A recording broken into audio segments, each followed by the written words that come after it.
Good evening, students, and once again, welcome in the world of partnership accounting. This video is meant for students of class 12th commerce and subject accountancy. Today, I am going to tell you about treatment of investment fluctuation reserve in partnership accounting.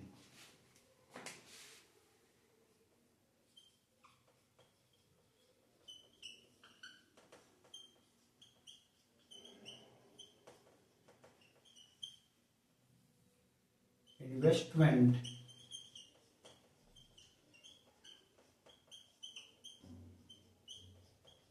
fluctuation reserve. Dear students, all of you know very well that reserve is to be treated whenever there is change in profit sharing ratio, admission of a partner, retirement of a partner, or death of a partner. In each of the case, any reserve, if it is appearing in the balance sheet, that is to be treated. क्या treatment करते हैं हम लोग? Usually हम reserve को old partners में old ratio में बांट देते हैं, चाहे वो जनरल रिजर्व हो, चाहे वो स्पेसिफिक रिजर्व हो. ये जो इन्वेस्टमेंट फ्लक्चुएशन रिजर्व है, ये किस प्रकार का रिजर्व है? This is specific reserve. इसका एक खास मकसद है, इस रिजर्व को क्रिएट करने का एक खास मकसद है. क्या मकसद है? कंपनीज अपने सरप्लस पैसे को मार्केट में इन्वेस्ट करती हैं ताकि वो कुछ पैसा बढ़ जाए, कुछ उस पे रिटर्न आए. लेकिन मार्केट में अगर पैसा लगा है, स्पेशली इफ इक्विटी मार्केट में पैसा लगा है, तो this is subject to fluctuations. उसमें उतार चढ़ाव आता रहता है. अगर कभी इस इन्वेस्टमेंट की वैल्यू गिर जाए तो ऐसी स्थिति में हम अपने बिजनेस के प्रॉफिट से कुछ पैसा इस इन्वेस्टमेंट फ्लक्चुएशन रिजर्व के नाम पे स्टोर करते हैं, रखते हैं, ताकि अगर इन्वेस्टमेंट की वैल्यू गिर जाए तो उसकी भरपाई हम उस रिजर्व से कर सकें. लेकिन ये रिजर्व बना कहां से है? ये तो प्रॉफिट से ही बना है. और इस पे किसका हक है? पार्टनर्स का हक है. इसलिए जब भी कोई नया पार्टनर आता है तो पुराने पार्टनर्स इस रिजर्व के पैसे को ले लेते हैं, यानी इस रिजर्व को डेबिट कर दिया जाता है और उनके अकाउंट, पार्टनर्स के अकाउंट को ओल्ड रेशियो में क्रेडिट कर दिया जाता है. This is the general way that you are doing in other topics also that you have done, like in general reserve and like in workmen compensation reserve. So today I am taking this investment fluctuation reserve. Basic फंडा तो आपको पता चल गया है, but let us take one example question so that you can understand it and you can pass journal entries for investment fluctuation reserve. Let us take one question. A and B are partners and their profit sharing ratio is 3:2. Balance sheet shows, balance sheet क्या show कर रहा है? Investment fluctuation reserve, मैंने short में IFR लिखा है, 80,000 rupees. And investment की cost कितनी है? यानी जब इसमें पैसा लगाया गया, कितना पैसा लगाया गया? That is 6 lakh rupees. Now बहुत सारे केसेस हो सकते हैं. अगर आपके क्वेश्चन में IFR दिया हुआ है और इन्वेस्टमेंट एट कॉस्ट 6 लाख दिया है, इसके अलावा कोई और इंफॉर्मेशन नहीं है, तो you have to simply distribute this 80,000 among A and B in 3:2 ratio. Suppose C is coming as new partner. C is coming as new partner. अब C का एडमिशन हो रहा है या रेशियो चेंज हो रहा है, किसी भी परिस्थिति में ये रिजर्व का पैसा पुराने पार्टनर्स बांट लेंगे. अगर कोई इंफॉर्मेशन नहीं है तो ये 80,000 को 3:2 में बांट दिया जाएगा और जर्नल एंट्री क्या होगी? Journal entry simply investment fluctuation reserve debit to A's capital to B's capital, that's all. अगर कोई इंफॉर्मेशन नहीं दिया है, लेकिन हम जो केसेस ले रहे हैं उसमें ये पहला वाला केस नहीं है, नो इंफॉर्मेशन इज गिवन, मैंने एंट्री आपको बता दी।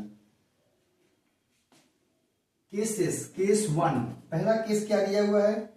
Investment market value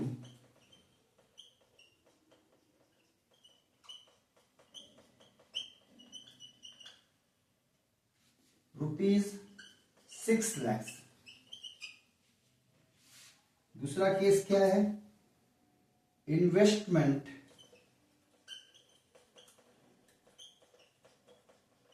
market value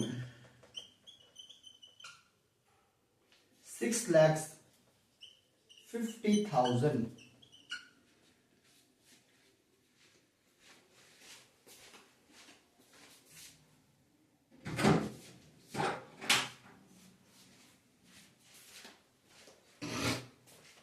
Investment market value ₹6,50,000. Third one is investment market value ₹5,50,000. And fourth one is investment market value ₹5 lakhs. अब इन सभी केसेस में अलग अलग एंट्रीज होंगी। लेट अस सी। पहला वाला case, investment market value ₹6 lakh. ये बिल्कुल वो वाला केस है जिसमें कि हमने बताया कि नो इंफॉर्मेशन इज गिवन, ऊपर के अलावा कोई और इंफॉर्मेशन नहीं है। तो ठीक वही वाला इंफॉर्मेशन यहां भी है। इन्वेस्टमेंट मार्केट वैल्यू ₹6 लाख, मतलब 6 लाख की कॉस्ट है और इन्वेस्टमेंट की मार्केट वैल्यू भी 6 लाख है। इसका मतलब इस फंड की कोई आवश्यकता नहीं है और ये पूरा फंड जो है वो ओल्ड पार्टनर्स में बांट दिया जाएगा। तो लेट अस पास जर्नल एंट्रीज।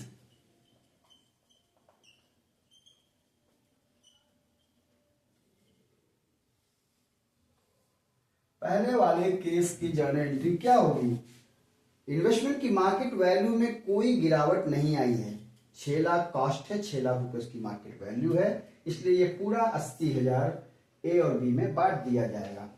तो investment fluctuation reserve debit to A's capital to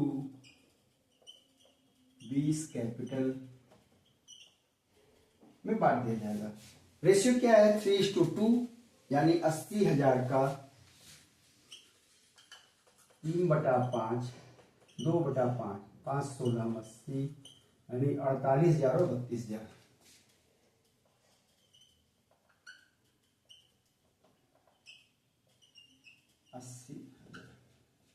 पहला केस सॉल्व हो गया। दूसरा केस देखिए, इन्वेस्टमेंट मार्केट वैल्यू ₹6,50,000। यहां पे इन्वेस्टमेंट की मार्केट वैल्यू बढ़ गई है। 6 लाख की कॉस्ट थी, 6 लाख रुपए लगा था, वो बढ़ के 6,50,000 हो गया।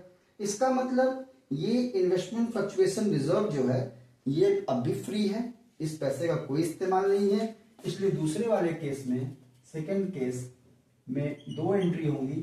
पहला IFR investment fluctuation reserve debit to A's capital to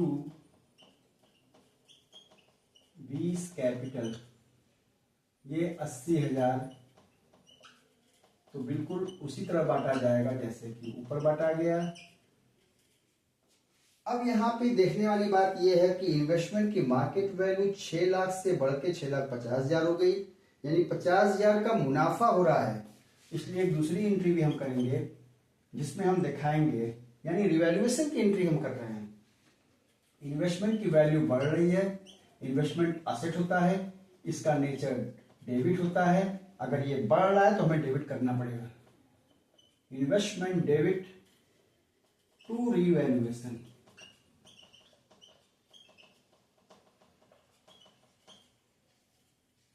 कितने से बढ़ रहा है? 6 से 6 50 हो रहा है, यानी 50,000, राइट। और एक और तीसरी एंट्री करनी पड़ेगी कि रिवैल्यूएशन में अगर प्रॉफिट दिख रहा है तो इस रिवैल्यूएशन को पार्टनर्स में बांटना पड़ेगा। Therefore revaluation account debit to A's capital to B's capital. कितने का फायदा हुआ है? 50,000 रुपए का। तो 50,000 को फिर हम बांटेंगे 3/5, 2/5, यानी 30,000 और 20,000।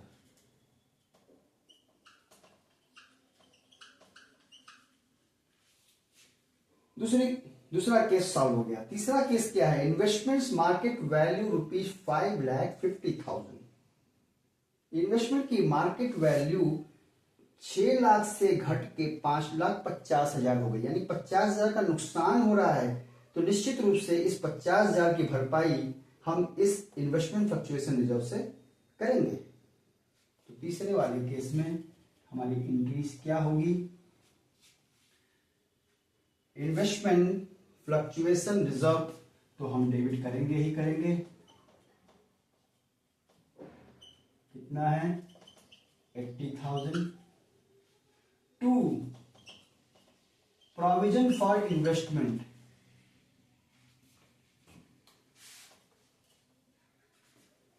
इन्वेस्टमेंट की वैल्यू घट रही है इसलिए उसको क्रेडिट करेंगे। एक्चुअली ये क्या है? प्रोविजन फॉर इन्वेस्टमेंट है। कितना हमें करना है प्रोविजन? 6 लाख से घट के 5,50,000 हो गया, यानी 50,000 वैल्यू घट गई तो 50,000 में प्रोविजन करना है। टू इन्वेस्टमेंट 50,000 टू बाकी 30,000 जो बचेगा इन्वेस्टमेंट फ्लक्चुएशन रिजर्व में, 50,000 रुपए तो इन्वेस्टमेंट की वैल्यू जो गिरी है उसको भरने में हमने ले लिया, 30,000 रुपए पार्टनर्स में बांट देंगे। To A's capital to B's capital. अब हम 30,000 रुपए को फिर बांटेंगे 3/5, 2/5, 5 छठे का 30,000, यानी 18,000 और 12,000।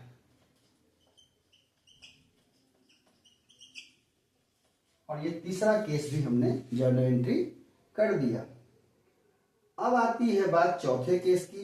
Investments market value is ₹5 lakh, यानी 6 लाख से घट के 5 लाख हो गया, यानी 1 लाख रुपए का नुकसान हो गया।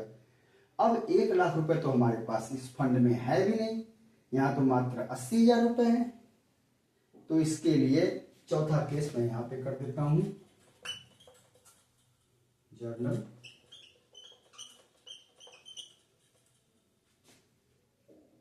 इन्वेस्टमेंट फ्लक्चुएशन रिजर्व तो डेबिट हम करेंगे ही पूरा 80,000, क्योंकि हमारे पास इन्वेस्टमेंट के लिए प्रोविजन करने के लिए 1 लाख रुपए चाहिए, क्योंकि लॉस कितना हुआ है?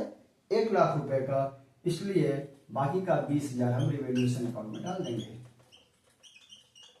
रिवैल्यूएशन अकाउंट डेबिट 20,000 टू, अब ये 1 लाख रुपए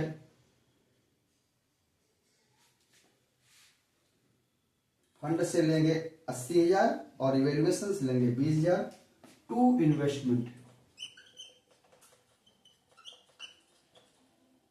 प्रोविजन फॉर इन्वेस्टमेंट कितना हो जाएगा? 1 लाख रुपए। ये पहली एंट्री तो होगी, इसमें एक एंट्री हमें और करनी पड़ेगी।